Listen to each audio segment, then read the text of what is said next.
ఈ వాక్యాన్ని వీక్షిస్తున్న సహోదరి సహోదరులందరికీ క్రీస్తు పేరట వందనములు.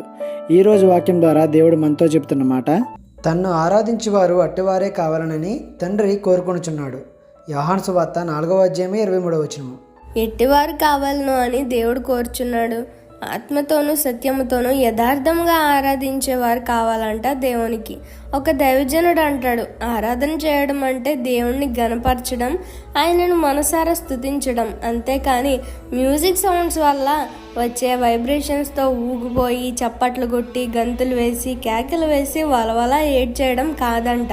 నీ వ్యక్తిగత ప్రార్థనలో ఏడు, దేవుని దగ్గర తప్పులేదు.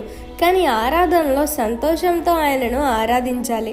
ఆరాధన మన కష్టాలు చెప్పుకునే సమయం కాదు, ఆయన మన కోసం పడిన కష్టాన్ని, త్యాగాన్ని, మనకిచ్చిన రక్షణను జ్ఞాపకం చేసుకుంటూ ఆరాధించాలి.